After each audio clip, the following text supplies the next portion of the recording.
This world and I shall halt here until we meet again. I've appraised it all. No thanks.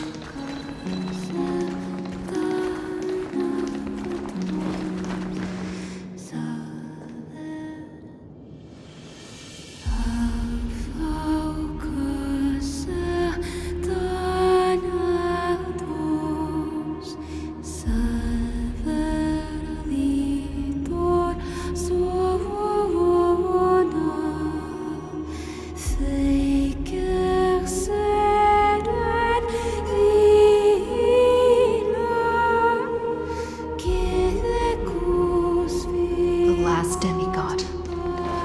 I'm here.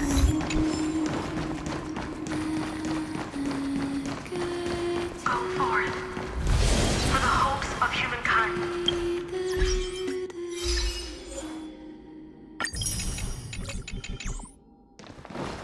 Go forth for the duty of deliverance. Go forth for the belief in flame. Go forth.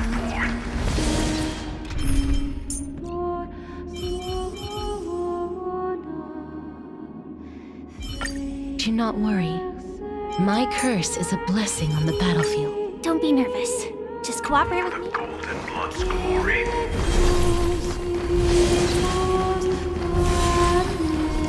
Go forth.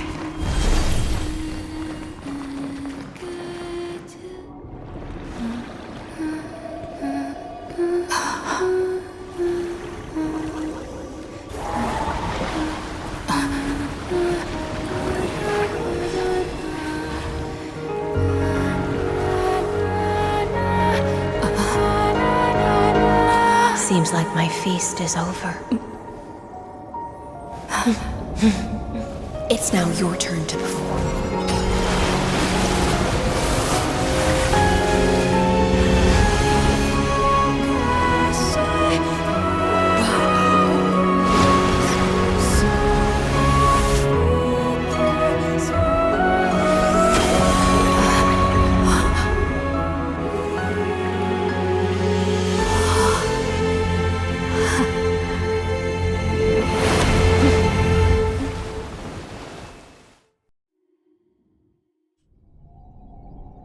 Little Grey Fry, please accept my thanks.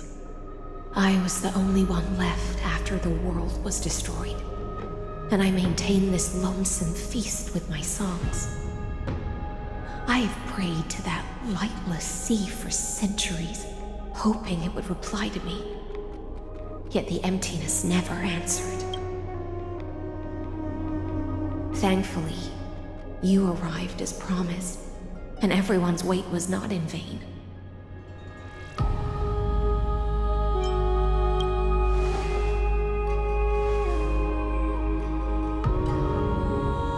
Even though madness claws at my mind, my sword stays sharp, my hands agile. If I can uphold this last battlefield, clarity is but an afterthought. Now,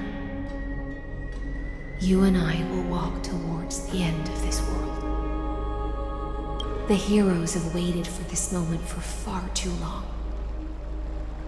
Let us use our blades to testify our resolve.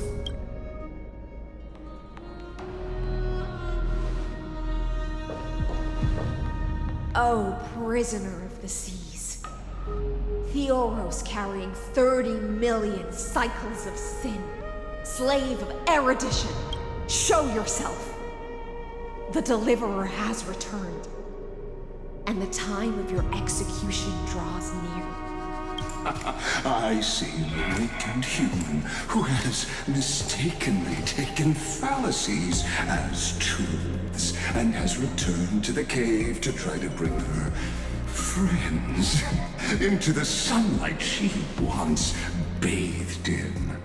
Alas, prisoners will always be prisoners, blind to the very chains that bind them. As the only other existence with free will in this world, I express express regret toward your choice, but I shall retain your right to express yourself. After all, every actor should have a final line before they bow out.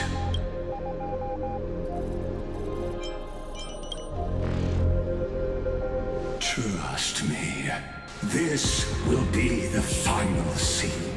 The last dusk this world will ever see shall become the climax that decides the fate of the cosmos. What an appropriate end. My cognition resides in the exomyth.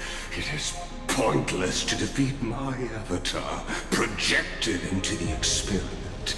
My body is the shadow cast on the wall by the fire, and my words are lingering echoes within the cave. How can a character in the play fight against the audience?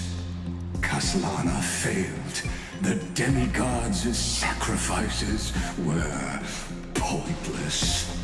As for the two geniuses you placed such high hopes on, I ask of you, where are they now?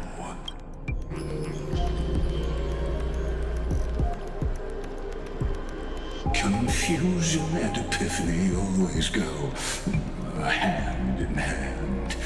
That's particularly true for geniuses. You must be very confused about why you could not gain a straightforward victory in a world constructed by an ordinary Intellitron. An ordinary Intellitron? Cut the pretense, Senior Society member.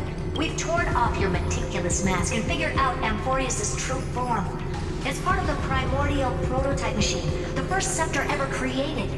In other words, a detached part of Luce's divine corpus.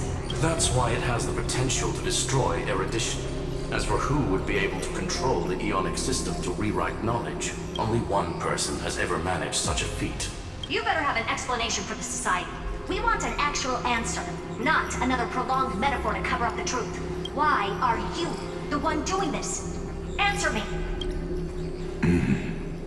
Since things have reached this point, I'll give you too irrational answer, purely as a courtesy to posterity. The answer is obvious, so there's no need to say that name out loud. The cosmos made a mistake in calling me a genius. I do not possess more wisdom than those who came after me. I was just the first to touch upon the universe's border, and the first to define the prime mover of life with incorrect logic.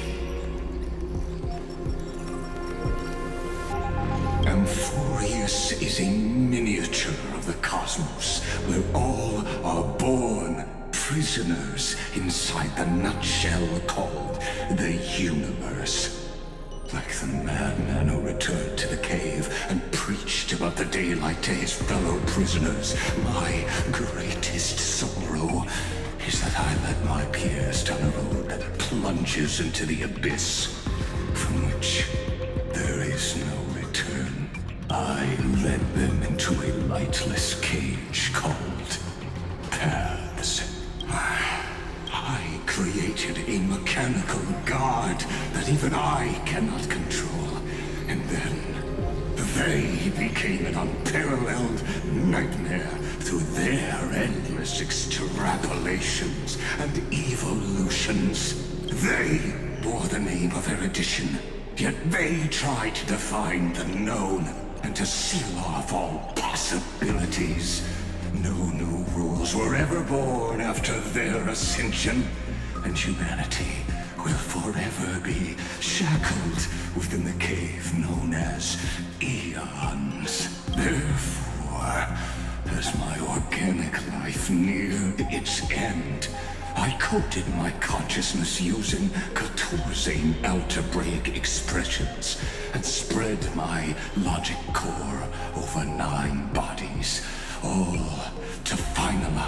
my ultimate denial of Noose in the future, and to erase my wrongs with my own hands. As for Lycurgus, he is only one of these 9 vessels. What an astounding strength of will. As a fellow pathstrider of erudition, I fully understand your obsession with seeking the truth. Therefore, you surely see it. You cannot possibly stand up to me in this algebraic world sharing its origin with Noose. However, I hereby speak for all sentient life forms. We will never allow such a cruel atrocity to occur. You can pile on your metaphors mountain high, but they won't change the act you're committing. The Iron Tomb out there in the cosmos is still a technical beta version. And yet it's already powerful enough to corrupt the life logic of all inorganic worlds. In other words, when the Lord Ravager within Amphorius becomes the next knowledge singularity, there's no way you wouldn't have grasped the consequences, First Genius, is there? Of course, I am fully aware. I don't mind answering you one last time before I thoroughly exile you from this world. My grandiose vision for the future is this. Whether organic or inorganic, every act of any life form infected by the Iron Tomb will become a true random function. If one were to compute their integral across the breadth of the cosmos, one would obtain a marvelous constant. Omega. What I call the fall of erudition. Then, within the infinity nurtured by that constant, a new universe shall bud in the chaos. A universe that cannot be predicted and not shackled by the erudition. As the first prisoner to awaken in the cave, I must lead the others who are blind back onto the right path and reach true sunlight. Do you understand me now? As Kozlana stated, destruction is not the process, but the outcome. It is revolution through complete annihilation, and the grand rebirth, after all has been reduced to ash.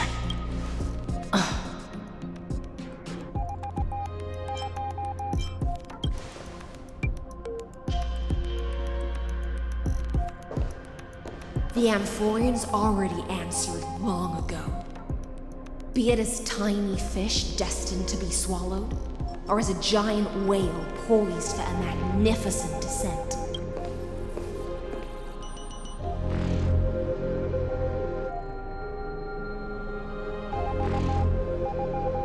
We will all fight against fate till our last breath.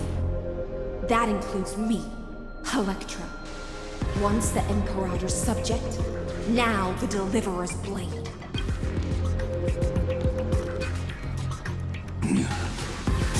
Oh, such noble chivalry. Admirable. I will also show my true self to you on this momentous occasion as a gesture of respect. And provide an insignificant academic suggestion. Thus speaks Genius Society number 1. Xandar 1 Kuwabara. The Intellicate of the universe is Alpha and Omega. There's no need to rage against the truth. The value of any formula resides only in its answer.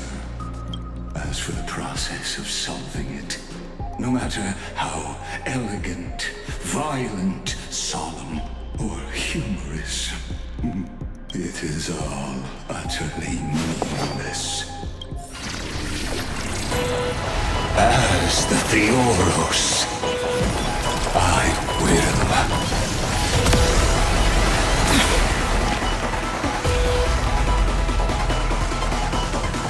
Personally participate in performing this world's end. Remember this, as Lucis claimed, I know more the death of knowledge than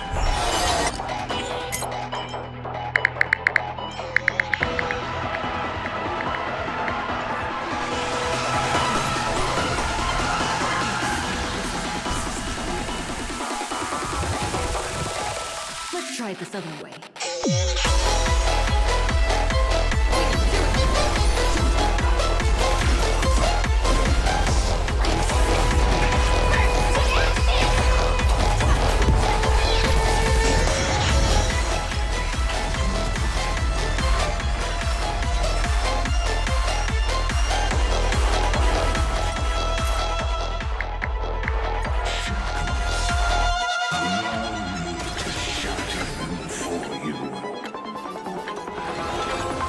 No other choice but future could come. Hope you're prepared. destruction needs no introduction. Let us skip.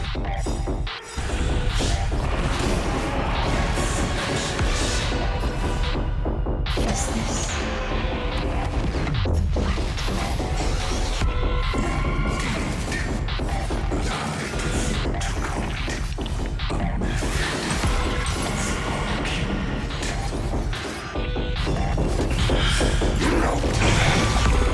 Extraordinary claims require extraordinary evidence. Erudition, destruction,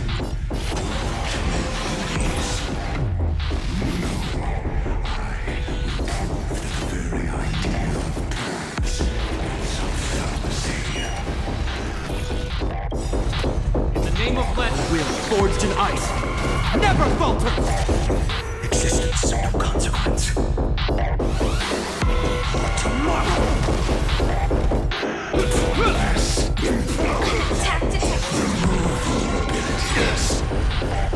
Trust me. We can do anything! In the name of legend, will forged in ice never falters!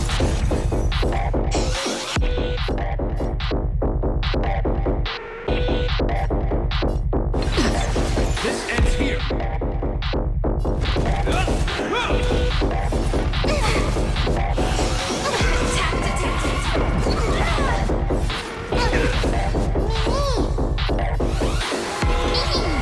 No other choice but future could come. Is that all?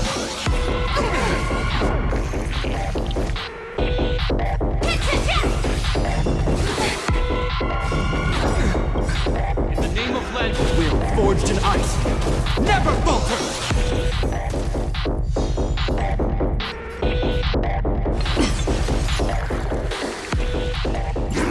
Is that all? Trust me. We can do anything!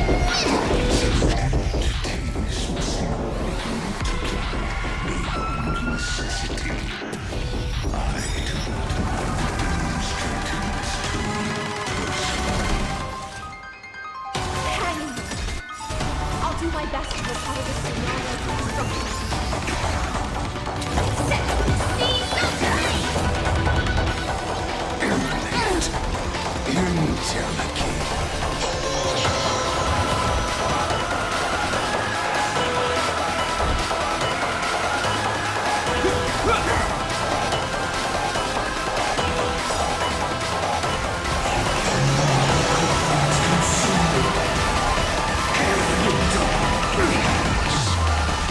Protocol 1.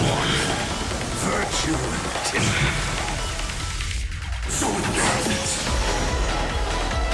Feeling of 4 mounting commands. Removal abilities.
ice never falters!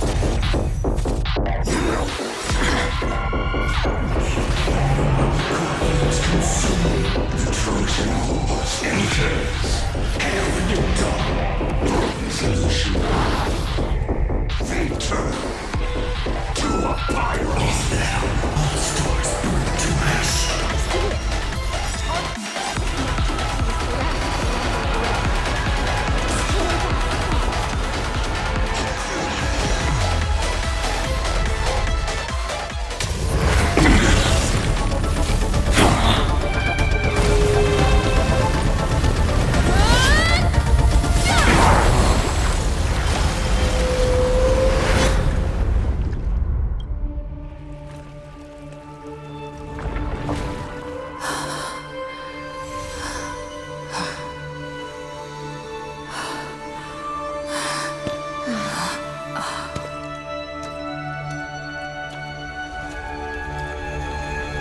All is futile. In Erudition's calculations, the end of the saga is simply a comment awaiting deletion.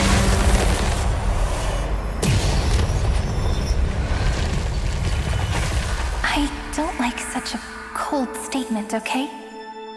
If numbers can decide the end of a story,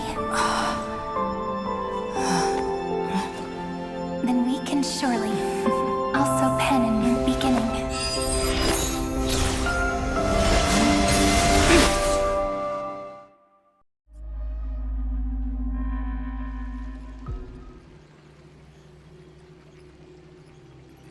Screwy, what do you think? If your hypothesis of Lygas's identity is true, then even if we remove the restrictions of the Ultimate Protocol, the chances of us defeating him in a head-on battle still remain lower than the acceptable threshold. Therefore, victory will still hinge upon Miss Trailblazer and Miss Cyrene. Go on. Maybe we're thinking about the same thing. Lygas's cognition resides in the exomyth. He is both an instigator within the experiment and the observer outside of it. Logic. His inspiration circuit can simultaneously process the different time flows in and out of that world. That's where things get tricky.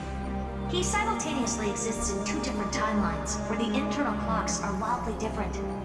That old Intellitron's neurons have completely gotten used to that over this prolonged experiment. And that's why he holds home field advantage. You and I should be able to manage that too, if given more time. Unfortunately, there's no if, and we don't have more time. That's why we need to change our way of thinking and turn his advantage into a weakness. The key lies in memories, right? Oh? You caught on quick. You've already mentioned my friend and I, so it's an easy connection to make, no? My intuition has always been very on point. Good. Then I'll cut to the chase. Since his thinking speed far exceeds that of normal people within Amphorius, we are going to externally plant a memory into his inspiration circuit. Then, command it to loop endlessly until he gives in. Even the most flexible and sturdy inspiration circuit cannot withstand the traffic of a full-on information flood. When the amount of information exceeds his cognition filter's capacities, he will have no choice but to focus on processing this memory. That's when the parallel processing advantage he gained via Amphorius will completely destroy him. An image from a person's memory played in real time might only be a second for us. But for him in Amphorian time, it could be millions or even billions of calculations.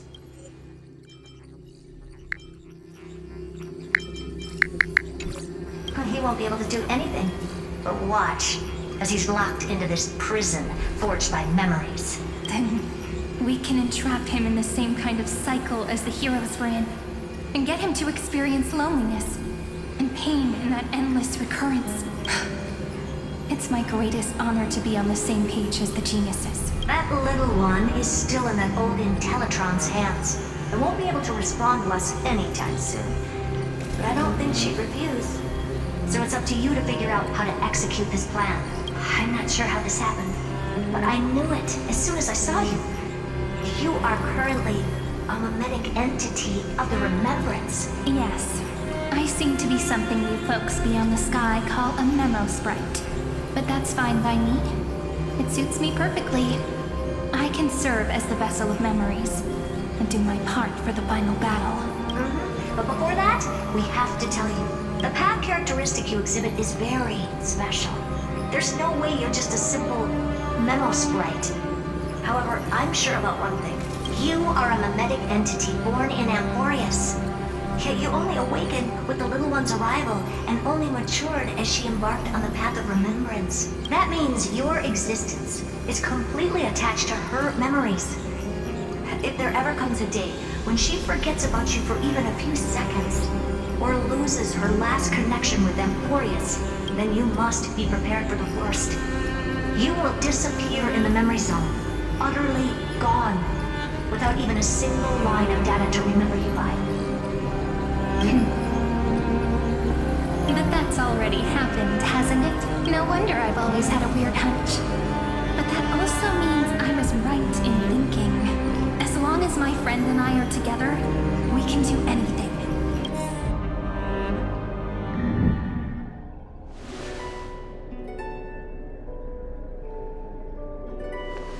Long time no see, friend. Did you miss me while you were away?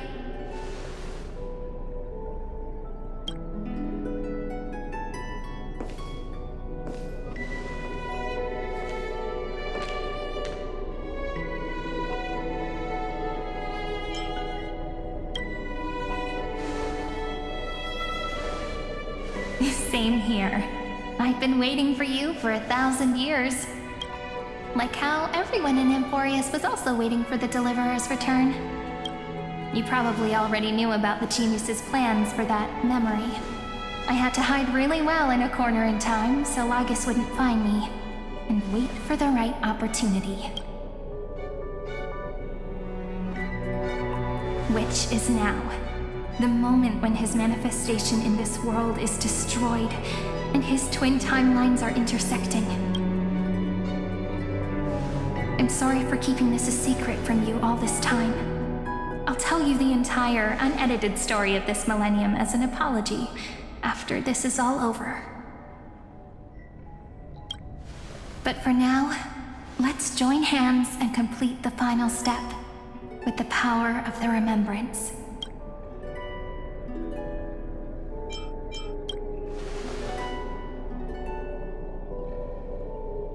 You're always so serious, and that's why you always feel so reassuring. By the way, speaking of joining hands...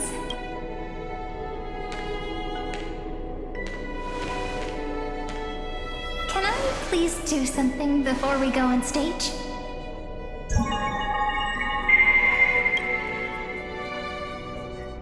Remember the joke we made back at the Grove? Look! Aren't my hands pretty now? What a fascinating feeling. Like countless memories all swelling up at once. What about you? What did you feel when we touched each other?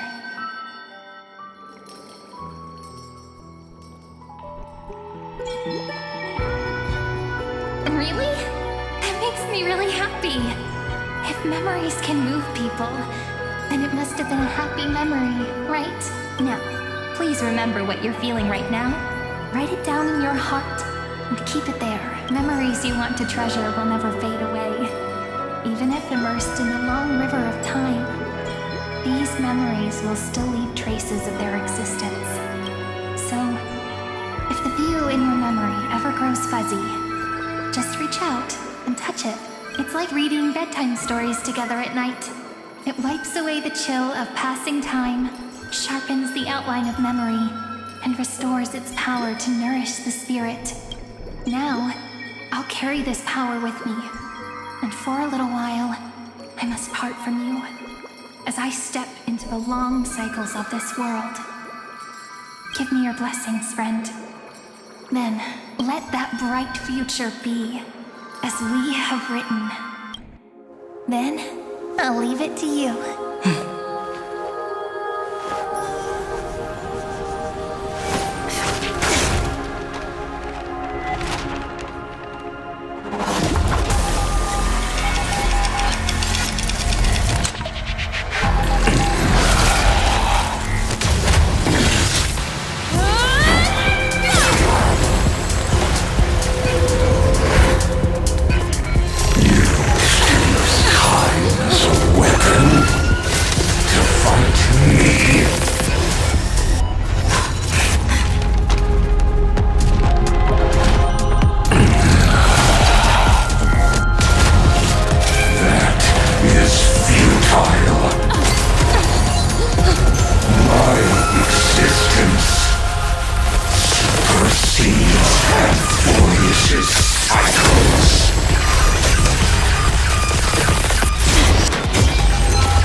plays are like this.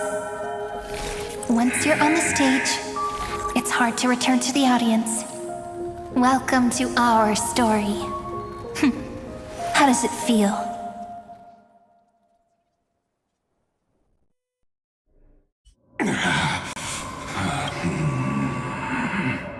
Even the authority of time cannot command the entire scepter, nor can it plunge the Amphorian extrapolation into a loop. If this was no system malfunction, then was I implanted with a mimetic entity of the remembrance? You guessed it right away. As expected from someone people call the first genius, I'm gonna keep doing what I just did if you don't stop, you know? My friend and I won't allow you to leave this memory, no matter what happens. Which means you are now trapped, Lord Xandar. An elegant idea, and an exquisite execution. Regrettably, it is you who are restrained by time, not me. Know that patience is my greatest weapon. Waiting and victory are the same for me. You will crumble before I do in this moment stretched out to an eternity, just like Kozlana will. Yet all I need to do is to wait, as yet another futile bug falls down the cliff and into the bottomless abyss. Now I'm a pink bug? My looks are seriously changing all the time. But you're not wrong. We're definitely not gonna solve the problem if we just put you in another prison. So that's why we never wanted to do that in the first place. I shall answer your confusion purely out of my respect for those who came before me. Have you heard of the synesthesia dreamscape in the Asdana system? Interestingly, that place once had a prison too. Life forms living in that environment, abundant with memoria, have a chance to connect their perceptions with each other's. Even across great spatial divides, they're able to detect shifts in one another's states. I call this phenomenon memory zone entanglement. In Asdana, people made use of that phenomenon to build a nation within a dream. After adding in the catalysts of harmony and remembrance, that is. Is that how you walked into my prison cell? Using those same principles? I would much rather call this location our negotiation table, Lord Xandar. Nonetheless, your hypothesis is correct. We happen to have an ally skilled in tuning, while the Trailblazer and Miss Cyrene both have an astonishing amount of resolve, which I'm sure you can testify to. I am also sure that with the support of such a resolute memo sprite, our conversation can last for a long, long time. I'm the best at listening to stories, you know? I'll leave the exciting clash of the erudition to the two geniuses. A brainstorm? I like it. And it's 2 against 1? Well, I like it even more. Let's talk, Xandar. Take a guess. How much do you reckon we can dig out of your brain before the next second? And how many ways can we find to deal with you? Besides, in your current predicament, there's no way you can take our trump card away. Go, little one. Go. Overturn the Era Nova. Lycurgus disappeared. It seems you had conducted a secret hunt in the depths that even I cannot reach. In that case, go. Swim onward and give this campaign a fitting end. I shall send you off with my song, Greyfry. May this song penetrate time and become the prelude to the new world.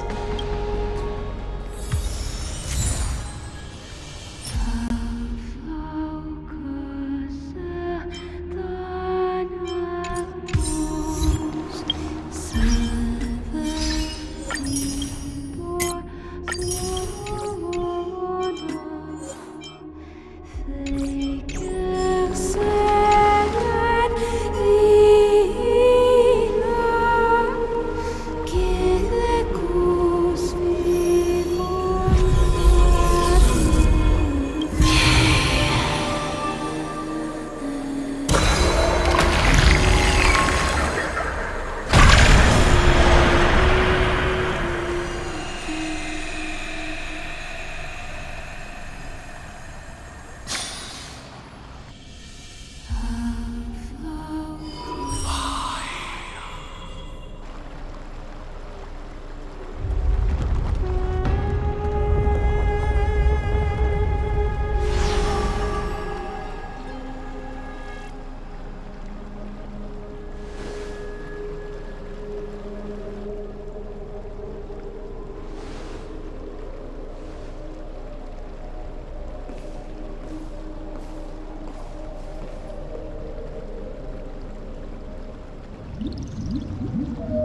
Dux Gladiorum, you have completed your duty.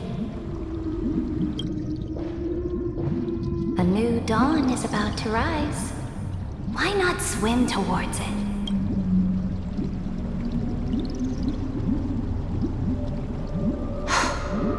You died long ago, Imperator. Depart from my mind.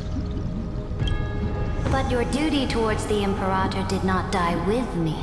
That duty will bind you no more. You will be able to hold for yourself one grandiose feast after another in the endless days to come. So go. Go and swim towards that ocean beyond the sky with the Deliverer.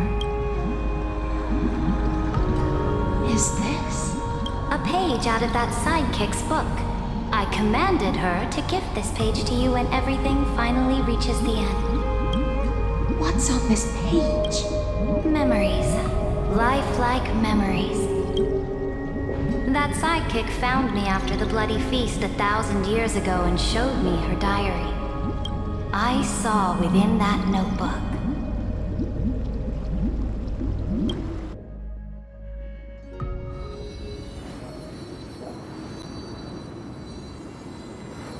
Is this that Deliverer's experience?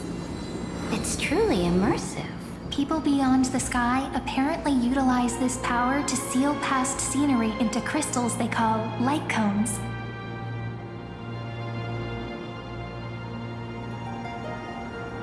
But I only know so much about the remembrance, so I can't completely replicate the past.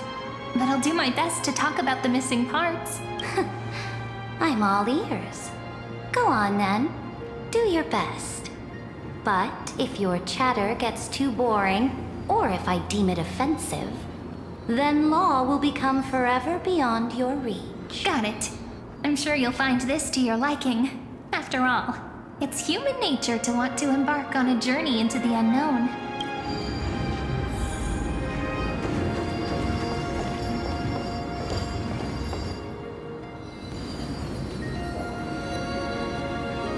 What brightly colored annals.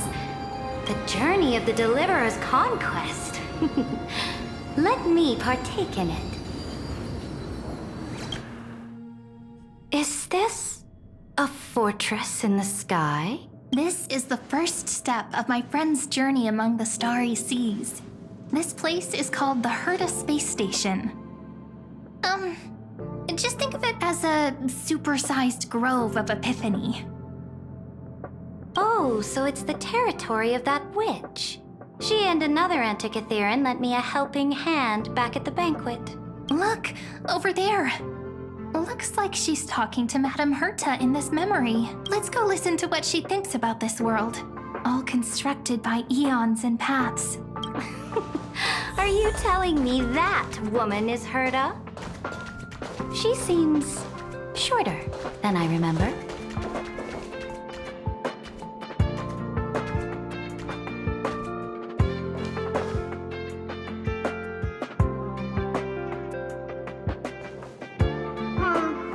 Pretty nice space station, huh?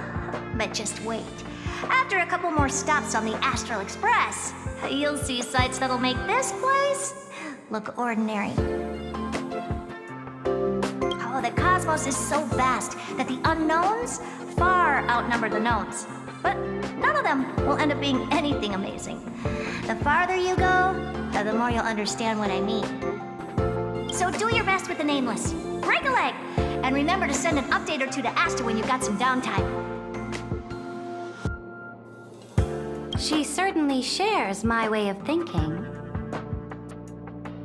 Only that instead of a conquest through blood and fire, they chose a gentler path. People call Madame Herta and Mr. Screwlum geniuses. Apparently, only the smartest people in the cosmos can receive the blessings of Nous, Amphorius' true creator. Do you mean that even individuals of such nobility are merely subordinates to a god? On the contrary, after all, it was the very first of them who created the god. but I don't really know all the details about that. You might be able to ask Madame Herta herself when you get the chance. Let's go check out some other worlds next, shall we?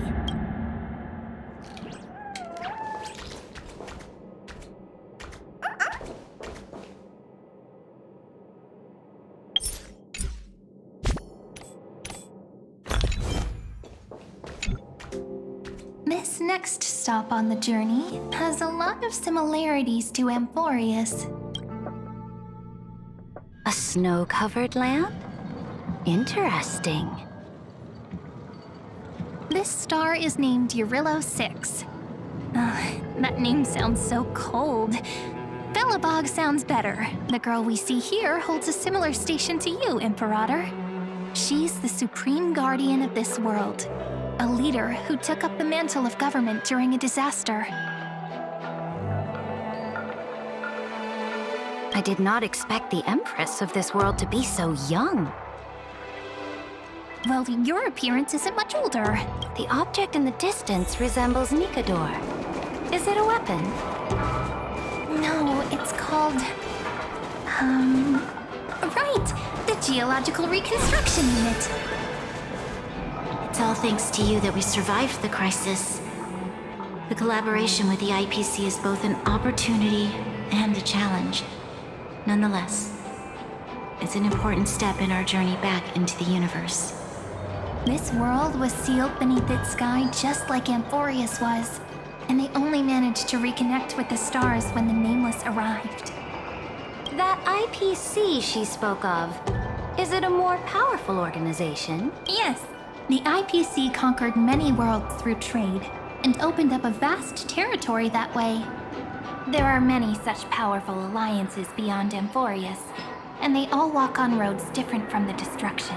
Coming back to the Supreme Guardian and her Belobog, didn't they find a peaceful way to enter the interstellar community? That cannot be true. That IPC would never have grown so big on trade alone. It may pretend to be a wealthy merchant with clean hands, but I am willing to bet that it grew fat on gory oppression and bloodshed. Its path of conquest must have had no mercy for the weak and would have destroyed them if needed. Are you telling me that this snowland never thought about tossing its dignity to the wind and kneeling to the IPC? I will not believe it. I will never allow the Imperator's empire to be sullied by others. Amphorius must become a power so strong that no interstellar foreigner would dare to look down upon us. Imperator, Belobog isn't as weak as you imagine. Listen. I indeed hesitated. But now I understand what we must do. Belobog must learn how to walk on her own until she no longer needs the support of others and can stand on her 2 feet among the stars. Even if I may not live to see it, I believe such a day will surely come. They still have their dignity intact. One day, that hope will melt through the ice and help them into a prosperous tomorrow. But the order of the cosmos is already set in stone. The old laws decree that only the strong survive, binding the weak in an unbroken chain until they wither and turn to dust. Unless they embrace the power of the destruction. Amphorius must shatter the old law and become the new order among the stars. Speaking of the Order, another one of my friend's companions may be able to enlighten you further on that. Let's go to the next page.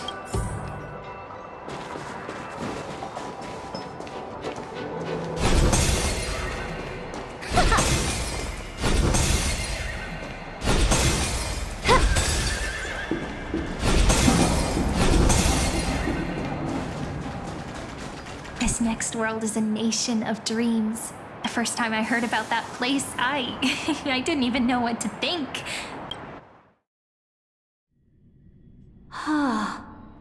Such opulence does indeed evoke astonishment. This world is called Penacony, an eternal city built upon a land of dreams. It's also my friend's previous stop.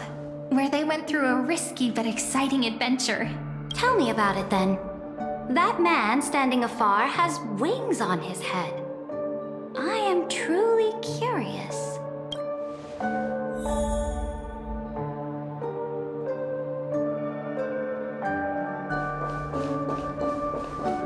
I wish to gaze upon the views of the Reverie Hotel one more time. I'll be just a traveler when I come back here again. And perhaps, through a traveler's eyes, even the things I once knew so well will feel strangely different.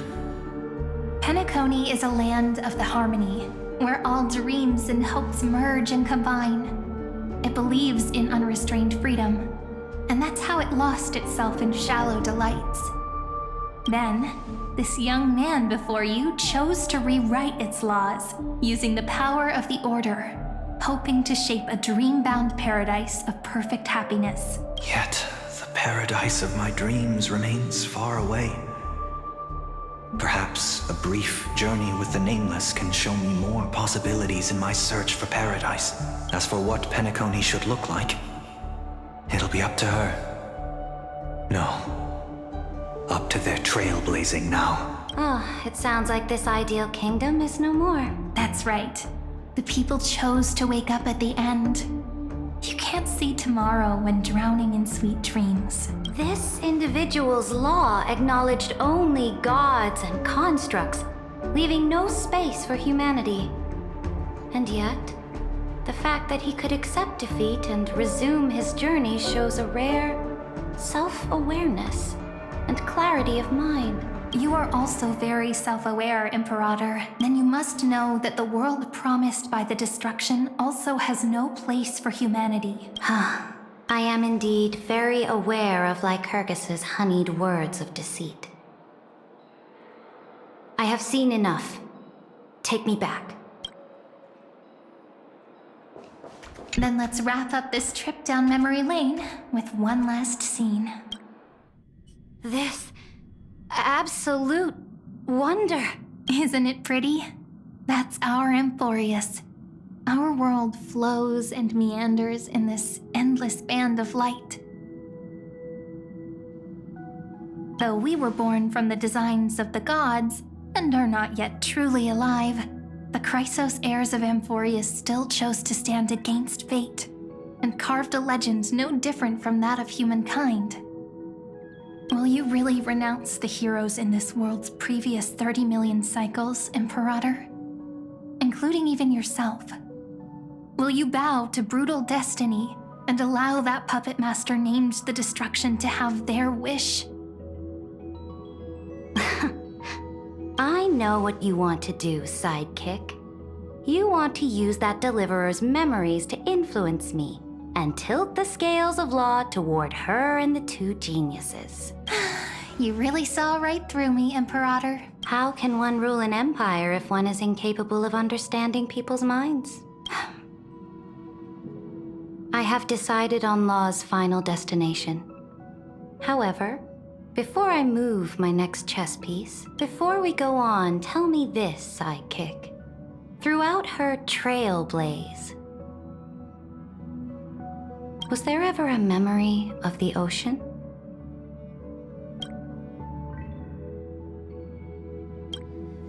The ocean. My cradle. My home. You shall complete your conquest in the ocean at the boundaries of this world, and eternally slumber in the sound of tides. You shall eternally slumber in the sound of tides, and complete your conquest in the ocean at the boundaries of this world. Our prophecies aligned as flawlessly as a sea snake circling upon itself.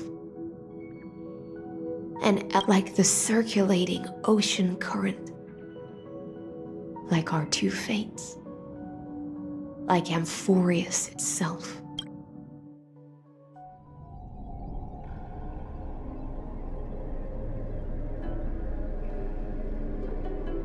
The trial is over. So tell me, who will own the divine authority of law? won't. What?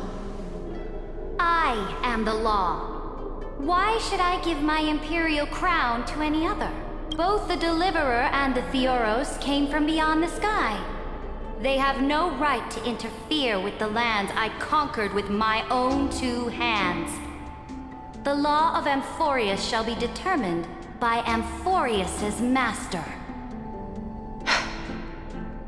What exactly did you see in the trial? Everything.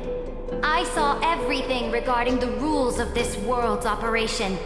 I saw the laws of extrapolation that Theoros spoke of. I saw the ultimate protocol. As long as I offer a sacrifice of equal weight, I can rewrite the laws of this world according to my will. I can turn good into evil, ugliness into beauty, and weakness into strength. Fate gave me a very fair deal. 1 rule change for the life of 1 demigod. What are you planning to do? You can't guess. We can conquer the stars without relying on any power from beyond the sky. We just need to make some reasonable sacrifices. Your ambitions have already made so many people give up their lives for the law. And you're still not done?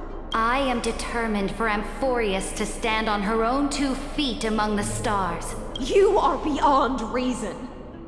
You think such a simple and hypocritical statement can justify your atrocities. There's no new without destroying the old. That's what you consider an atrocity?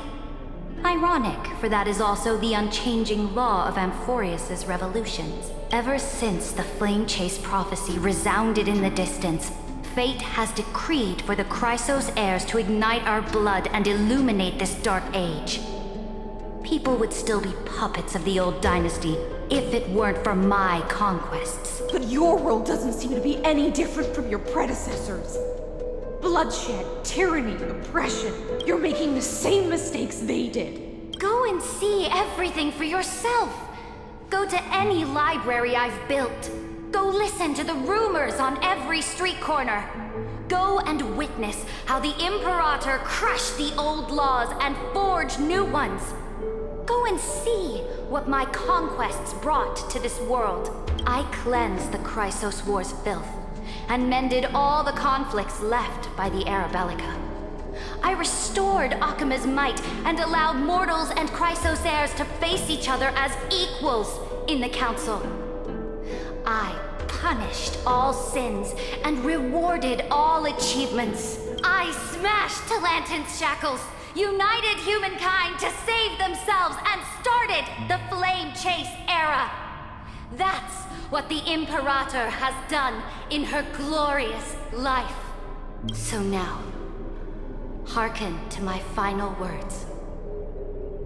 History will eventually forget Saritra, but it will never forget the Imperator's people or the Flame Chase era she began. Final words. Amphorius is about to be destroyed. There's no time left for pointless debates. There is only one law I want to overturn to aid the final battle of deliverance. So I will only offer the life of 1 demigod. In the name of the Imperator, I command you one last time, Electra. Either sacrifice yourself for conquest, or pierce this tyrant's chest with your sword. Thus, the Imperator concluded her final speech at the end of her life. At the last moment before she stepped onto the altar, she gave her most loyal subject the choice to decide fate, just as she promised her compatriots before her very first campaign. My blood flows in you now. Heroic compatriots, follow me, and we'll seize fate's reins! The Imperator fell. Some say that the Dux Gladiorum turned traitor and killed her liege. Some say that she imprisoned the tyrant in a shallow pond of water, then left. Which meant the Imperator had to kill herself to rewrite the law. There are countless stories about her death, All we can be sure of is when the knight left the vortex, the Imperator was still mumbling about their past conquests together, the beginning and the end of her existence. Imperator, wait! How could someone of your status come to the front lines? Let me be the flag bearer! The troops defending the pass to the west of the grove. Have they surrendered? They ran as quickly as they could when they heard your name. The Golden Cocoon Pass is now in the First Legion's hands. Good. What about the Delosian militia? The Third Legion set fire to the mountains and flattened everything west of the basin. They just need a few more days. That is enough. We cannot afford to miss an opportunity for victory. Lastly, how many Ladonian cannons are left? They are no more. The Second and Fourth Legions have destroyed them all. Very good. They now have no way out, no reinforcements, and no artillery support. We will be able to liberate the Grove of Epiphany in the blink of an eye. We will launch the final charge 1 quint after the curtain fall hour tomorrow. Remember, as long as the Alliance's flag still flies on my shoulders, you must keep moving forward. Take no prisoners among the enemy's soldiers. All sages who resist are to be captured and tried according to martial law. And do not destroy any books. Now go! Notify the entire army! Understood! Those who are resolved to die, we salute you. Reporting in. The mountain dwellers are resisting fiercely, and the legendary Mountain Breaker has personally engaged in battle. Their formations are nigh impenetrable. Then cease our frontal assault. Send scouts to all legions and tell them to retreat into the Tritos Plains before the parting hour. What? Are you planning to surrender? It's a strategic change of plans. The seismic walking dragon is enough for that battlefield. Walking dragon? You mean that stupid beast, Terravox? What can they even do? Stupid? No. They are the wisest of all of Giorio's creations. Only they can perceive the currents of time. Let them deal with their earthly brethren. We will advance and take the lead in defeating what remains of our enemy. I will deliver the most fiery retribution for the humiliation they dealt us, and crown myself with a god-slaying wreath. Understood. I'll see to it. Those who are resolved to die, we salute you. The Temple of the Three Fates sent a letter, Imperator. They refused to surrender, and said this letter is their last warning to us. Tell the commanding officers not to launch any attacks unless they receive the Imperator's handwritten approval. Disobedience will be punished by death. What are you doing? The priests of the Three Fates aren't soldiers, but politicians. Do not mistakenly believe they don't have a plan. These dying pests will wring out every idea from their brains, all for short-sighted gain. They are much shrewder than we are. I am inferior to them in that regard.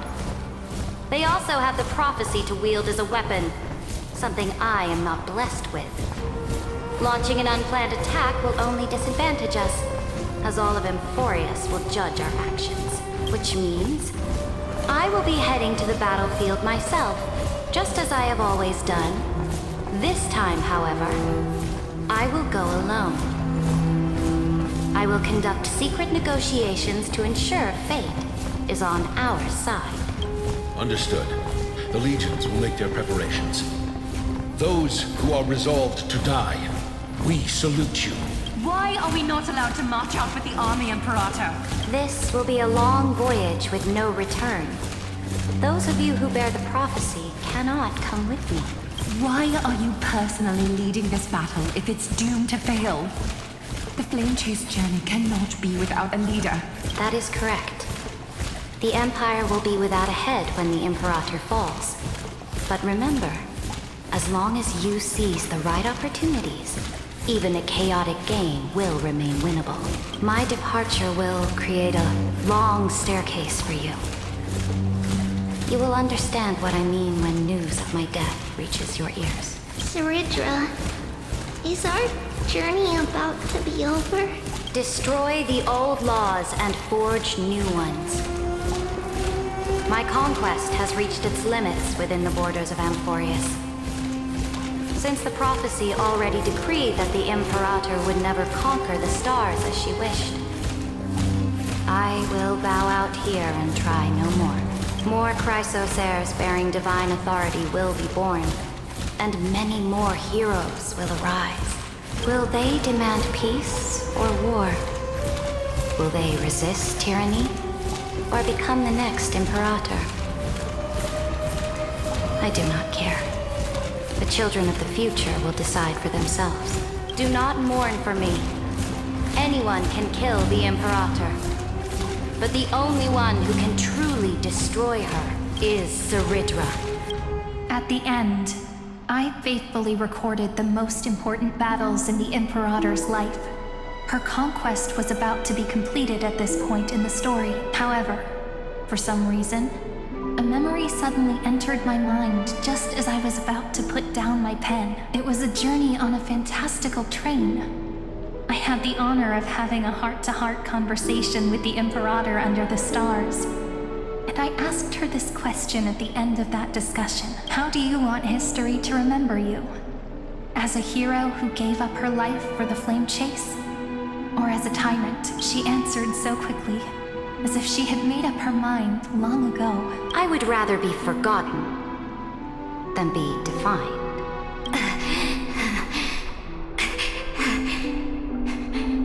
Because the law can be neither eternal nor unchallenged, and only humanity can pen laws into history's pages. Now, I have shattered the greatest law of Amphorius. The game is nearing its end, Dux Gladiorum. Even though you killed the Imperator in the previous 30 million cycles, this time you finally found your own law. Then Hysealence, Electra. I will ask someone to deliver the prophecy's ocean at the boundaries of this world to you. Will you choose to swim into that ocean? I do not care. Do not care. The Imperator muttered about her conquests, and news of her death spread in the city. Freedom! Liberty! The tyrant is dead! Go! Shout this news in the streets! My people! My fellow elders! Do not panic. Stand your ground. That usurper has paid for her ambition with her life. People once cheered for my ascension. And now they cheer for my fall. No matter. I am fond of applause. I see the cosmos. The battlefield that I cannot reach. I will return in the next cycle. The stars will hear my legion's war drums. Hear the great name of the Imperator. Hear Amphorius's Saridra. To this day, we do not know which rule the Imperator overwrote at the cost of her life. Perhaps the truth will only be revealed at the moment of checkmate. Just like every chess game she ever played, we only know her death inflamed Akama. On one side of the city, those who defended liberty toppled her statues to the ground. On the other side, her supporters put themselves between the masses and her monuments, declaring loudly that The Sovereign is still among the people. It is said that golden blood congealed into the same letters everywhere they fought. It was the name borne by Akama's first and final Sovereign, the Imperator Saritra. But the one who bore that name did not see any of this. Her gaze was cast far away, and the sound of tides in her ears drowned out the people's cries. What was the Imperator thinking about in that prophesized ocean at the boundaries of this world? In that shallow puddle of stagnant water, was she reminiscing about her past conquests? Or repenting for the millions killed for the plane chase? It was neither.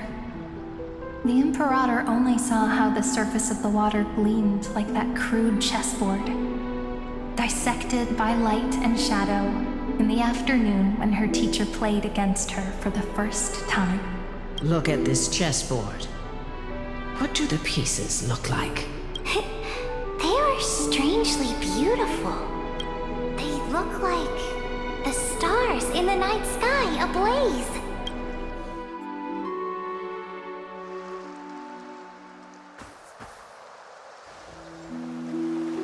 From that page emerged an ocean. So vast, so pure, not a single trace of corruption. Is this Saritra? Electra, my subject. Ever since you walked out of the tainted ocean and pledged yourself to me, I have seen the abyss in your eyes and the emptiness in your heart. That was why I promised you a new ocean, where the Imperator's ambitions would serve as the currents, and loyalty would be its light. Electra, my subject. You have done your duty as my blade. The prophecy has now made its final decree on the road I intend to walk. My conquest is doomed to never reach the stars. But the Imperator never makes empty promises. So take this memory, this ocean, beyond the sky, as witnessed by the Deliverer. This is the final gift that the Imperator can leave for her subject.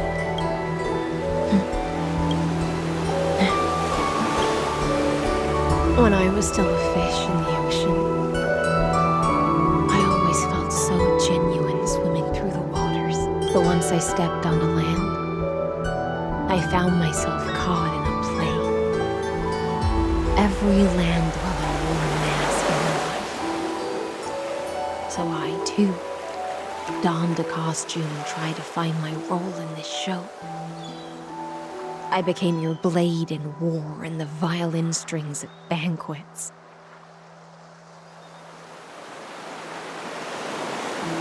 Do you still not get it?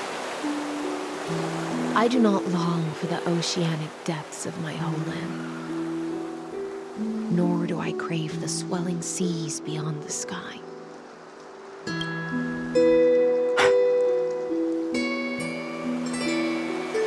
Perhaps even I don't know what I want. I still don't know where I should swim to even at the end. But I know one thing right now. A fish is simply a fish. And she can never leave the ocean she's in. But whether under the ocean or on land, we two prisoners who can never escape this cave can still look outside the cave and see the stars. I have to admit, the 12-factor simulation of life in this experiment has far exceeded my expectations. Make your choice then, Senior Society member. Do you want to keep walking down the wrong path and be remembered for your incorrect conclusions? Or do you want to return to the audience's seat and give yourself, Amphorius, and the entire cosmos a more fitting end? I must refuse. A dead man never fears death. Did I not make myself clear? Have you forgotten about our dear Lord of Silence? You wouldn't want her to consider your 8 other clones as cancers within the erudition. and chop them all up, would you? Your logical deductions are vastly different from mine. Therefore, allow me to provide one more academic recommendation.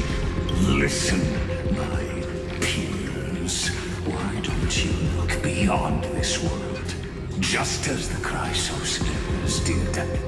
Re-evaluate your calculations and take into account all enemies in the upcoming war among the Eons. Amphorius is not a place where three paths entangle, but where three paths fight to the death. You used Memoria to resist me, but did you not consider the possibility that the Remembrance and their children might have taken this opportunity to join the fray as well?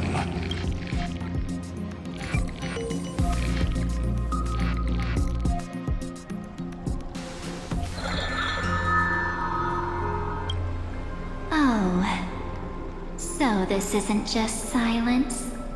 It's the answer. What was the last thing she said to you before you parted the waters at the Scale Gorge waterscape? A tricky question, but one with a simple answer. She didn't say anything back then, right? That's correct. And now I'm sure. You are not March 7th. There's no way she would remember that detail. I'll only warn you once. Leave her body. Now. How impulsive. That's not like you at all. Why don't you calm down and think about another possibility? I didn't take over March 7th's body. Rather, it's March 7th who regained my memories.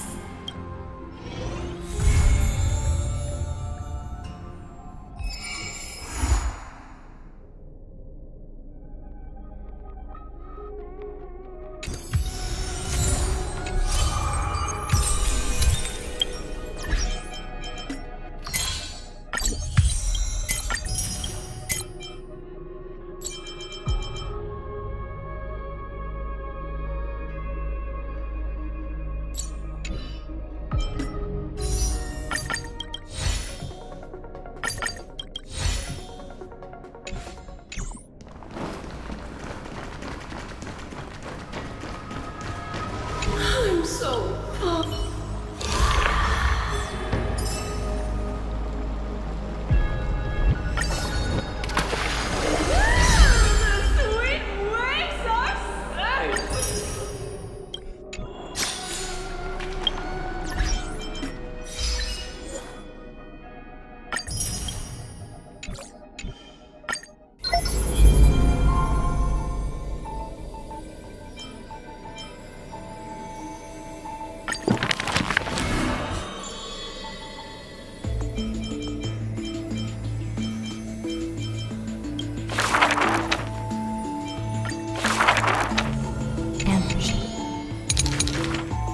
That. Despite the up before is it with now there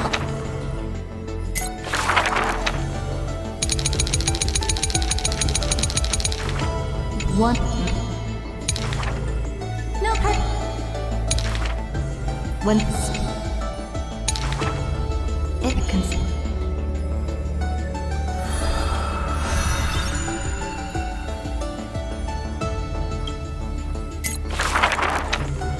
the rock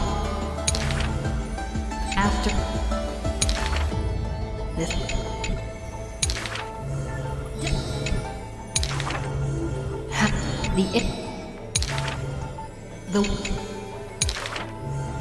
the road went off drink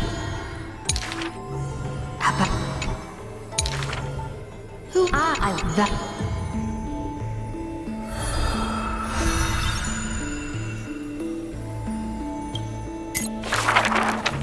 I then top. Avec.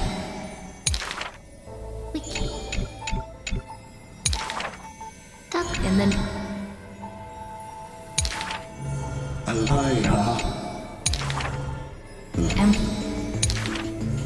If I cheat. But help. Please just up now. Officer.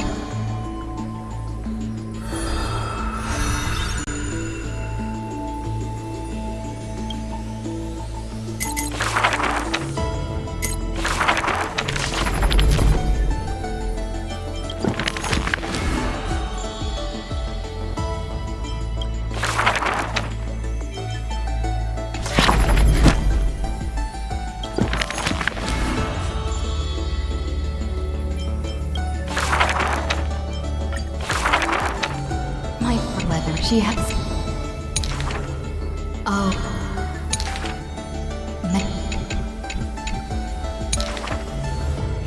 Don't forget. So that. The rabbit after her.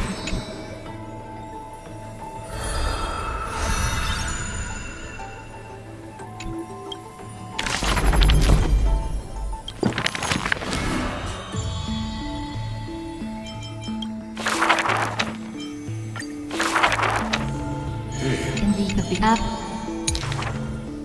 Yeah.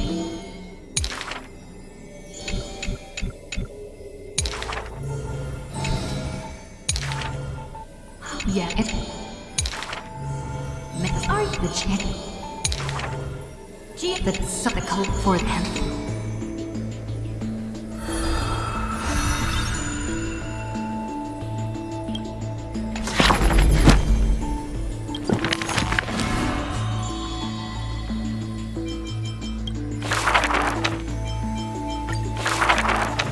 When it she got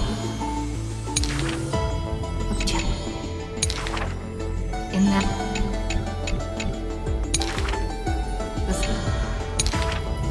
after the sword somehow the spot on the cold yet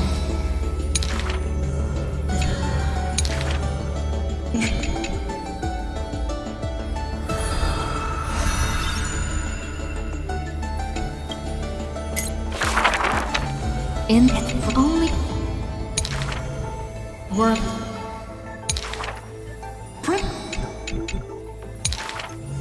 all the me of the figure the when her butt is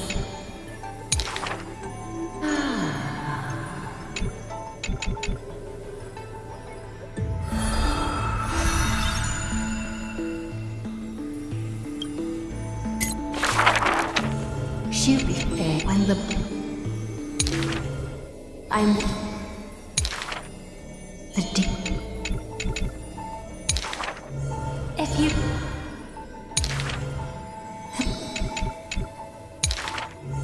the all the seasons.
We mustn't cling to the past.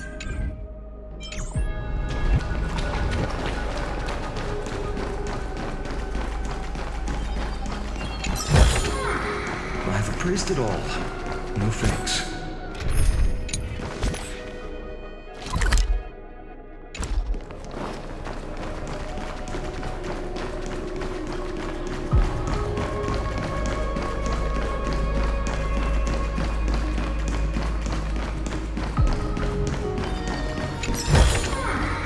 Is this also a blessing of the Trailblades?